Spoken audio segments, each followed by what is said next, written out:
For the second time in just 7 weeks, Great Britain is getting a new prime minister.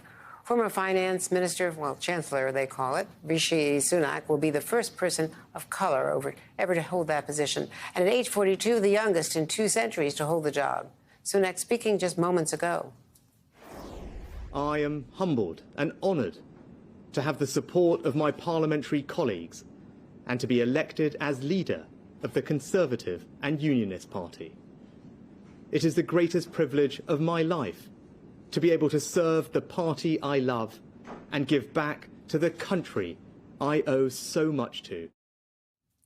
Sunak was beating out Boris Johnson, who rushed back from a Caribbean vacation to try to run again, but failed to get enough party support to even compete in the race. Sunak replaces Liz Truss, who was forced out by her colleagues after only 45 days in office, the shortest term of any prime minister in British history, after her trickle-down economic plan led to a total collapse of the pound and financial turmoil. Joining me now is NBC's Molly Hunter from Downing Street and Mark Landler, the London bureau chief for the New York Times, who's been writing such brilliant analysis stories in the Times on all of this extraordinary, historic changes. Molly, so what happens next? Rishi Sunak has to meet King Charles. Do we know when that's going to happen?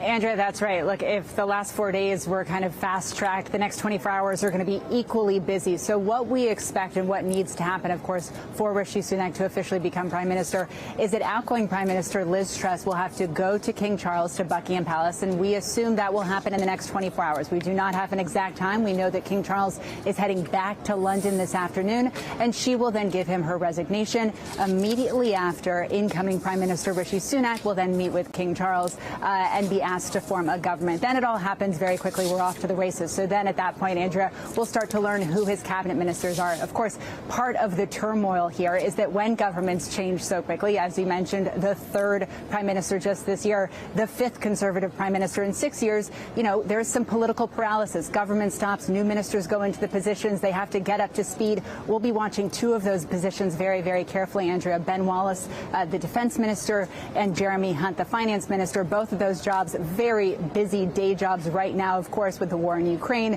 and, of course, Britain facing a serious economic crisis. So both of those will be seeing if both of those men keep those jobs in the Rishi Sunak government or if those get turned over. All of this will happen about in the next 24 hours, and Rishi Sunak will walk into 10 Downing probably by tomorrow, Andrea.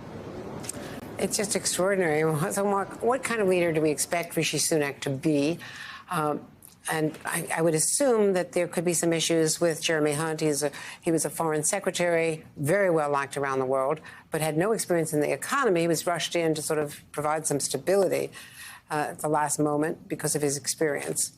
Would he stay in the cabinet in some other role? Rishi Sunak might be his own chance of the exchequer, given his experience and his financial expertise.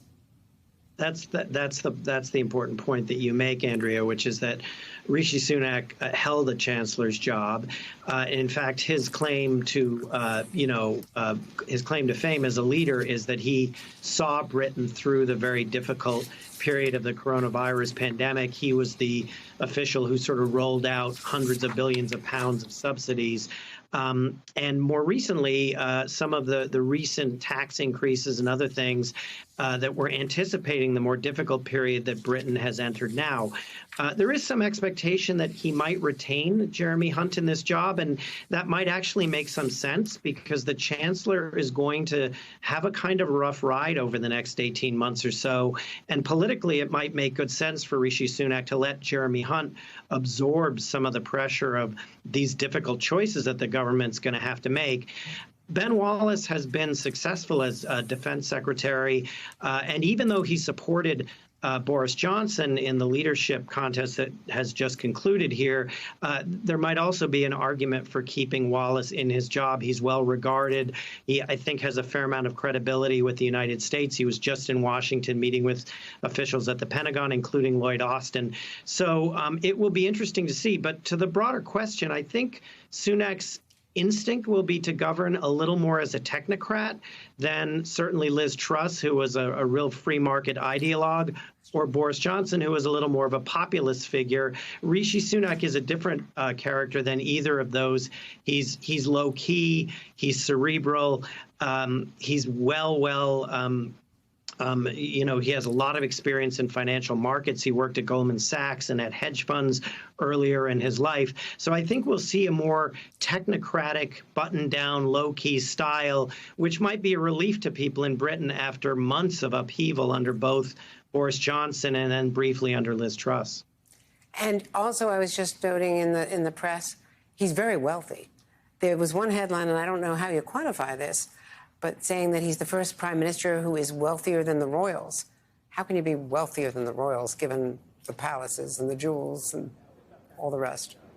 The royals are fairly wealthy. I think that might not be easy to achieve, but it is true that Rishi Sunak is married to the daughter of one of the wealthiest technology entrepreneurs in India, Narayana Murthy.